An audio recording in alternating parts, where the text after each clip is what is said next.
एक स्पीक के मुहज़्ज़ज़ सामीन और नाज़रीन, अस्सलाम वालेकुम। दोस्तों, हमारी आज की कहानी दुनिया में मौजूद एक ऐसे शख्स के बारे में है जो असली दुनिया का चलता फिरता कैमरा कहलाया जाता है। वैसे तो अल्लाह ताला ने हर शख्स को ही कोई न कोई खूबी अता की होती है, लेकिन बहुत कम लोग ही ऐसे होते हैं जो अपनी उस खास खूबी की पहचान भी रखते हैं। ऐसी ही एक इंतहाई हैरान कुन कहानी स्टीफन वाइटशायर की है। स्टीफन बोल नहीं सकता था, मगर अल्लाह ताला ने उसे बचपन से ही ऐसी सलाहियत से नवाजा है कि आप हैरान रह जाएंगे। स्टीफन 24 अप्रैल 1974 को इंग्लैंड में पैदा हुआ था। जब स्टीफन सिर्फ 3 साल का हुआ तो ये बात वाज़ेह हो गई थी कि उसको बोलने और किसी से कम्युनिकेशन करने में मसला होता है। हैरत अंगेज बात ये थी कि स्टीफन बचपन से ही सिर्फ 2 लफ्ज बार बार बोलने की कोशिश करता था, और वो लफ्ज थे पेंसिल और पेपर। अल्लाह ताला ने स्टीफन को बोलने की सलाहियत से महरूम जरूर रखा था, लेकिन उसको एक ऐसी खूबी भी अता की थी जो पूरी दुनिया में किसी के पास नहीं थी, जो उसे पूरी दुनिया के सामने एक नई पहचान दिलवाने वाली थी। जब स्टीफन 5 साल का हुआ तो वेस्ट लंदन के एक स्कूल में उसको ड्राइंग और स्केचेस बनाने में दिलचस्पी पैदा होना शुरू हो गई थी। 6 साल की उम्र में स्टीफन ने अपनी फैमिली को हैरान कर दिया जब उसने सेल फीचर नामी एक स्टोर का एक ऐसा स्केच बनाया जो एक 6 साल के बच्चे के लिए बनाना नामुमकिन सी बात लगती थी। लेकिन स्टीफन का असल टैलेंट अभी भी खुफिया ही था।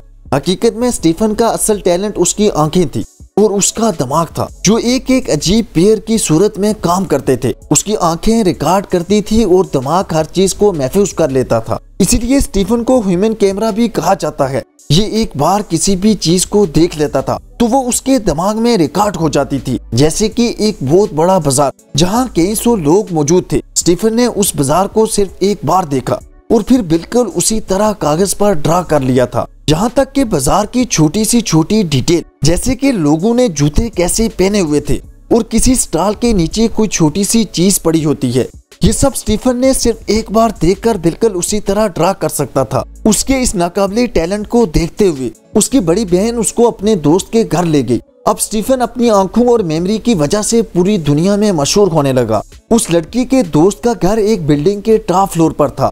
स्टीफन उसी घर में बैठकर नीचे शहर को सिर्फ एक नजर देखकर बिल्कुल उसी तरह कागज पर वैसे का वैसा उतार लेता था, यहाँ तक कि नीचे मौजूद किस बिल्डिंग में कितनी खिड़कियां और उस पर क्या क्या लिखा हुआ है, खिड़की खुली है या बंद, ये सब उसे याद रहता था। 9 साल की उम्र में स्टीफन थोड़ा थोड़ा बोलना भी शुरू हो चुका था और सिर्फ 13 साल की उम्र में अपनी आंखों और मेमोरी की वजह से पूरी दुनिया में मशहूर हो गया था। उसके बाद स्टीफन ने ऐसी ऐसी ड्राइंग बनाई कि दुनिया दंग रह गई। जैसे एक बार उसने अमेरिकी शहर न्यूयॉर्क के ऊपर हेलीकॉप्टर में सिर्फ 20 मिनट गुजारे। न्यूयॉर्क शहर बहुत बड़ा है और उसमें हजारों ऊंची ऊंची बिल्डिंग मौजूद हैं। उस दौरान वो तमाम शहर को देखता रहा। उसके ज़हन में पूरा न्यूयॉर्क शहर सिर्फ 20 मिनट में कैद हो गया था। उसने 19 फीट लंबे एक कागज पर पूरे न्यूयॉर्क शहर को बिल्कुल उसी तरह ड्रा कर डाला, यहाँ तक कि छोटी सी छोटी तफसील भी, कहाँ कितने दरख्त हैं, कौन सी बिल्डिंग कहाँ है। इस कहानी के आगे बढ़ने से पहले अगर आपने अभी तक ये हमारी वीडियो लाइक नहीं की तो कर दें। न्यू आने वाले नाजरीन AK स्पीक को सब्सक्राइब कर दें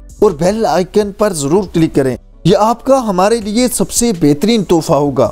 कहाँ कितनी गाड़ियाँ खड़ी हुई थी, हर एक चीज वाजे करके बनाई। बाद में उसकी ड्राइंग और न्यूयॉर्क शहर को कंपेयर किया गया तो दोनों में जरा बराबर भी फर्क नहीं था। उसने ये ड्राइंग लाइव बनाई थी। उसको ऐसा करते हुए इंटरनेट पर हजारों लोगों ने देखा था। दोस्तों, स्टीफन ने न सिर्फ न्यूयॉर्क बल्कि दुनिया के कई बड़े बड़े शहरों को ऐसे ही एक बार देखकर ड्रा किया हुआ है। लंदन हो या सिडनी हो या वेनिस हो, उसके जहन में सब कुछ कैद हो जाता है। आज स्टीफन की एक अपनी बहुत बड़ी आर्ट गैलरी है और दुनिया उसे एक इंसानी कैमरे के नाम से जानती है। स्टीफन पर कई डॉक्यूमेंट्रीज भी बन चुकी हैं और ये अपने ऊपर कई किताबें भी लिख चुका है। आप इसकी वीडियो YouTube पर भी देख सकते हैं। उसका बचपन बहुत मुश्किल में गुजरा था। जब वो 5 साल का था तो उसके वालिद की डेथ हो गई थी। वो सही से बोल भी नहीं सकता था, मगर उसने हिम्मत ना हारी और आज उसे पूरी दुनिया पहचानती है। दोस्तों, उम्मीद है आपको हमारी आज की इस कहानी से मोटिवेशन मिली होगी। अपनी राय का इजहार कमेंट सेक्शन में जरूर कीजिएगा।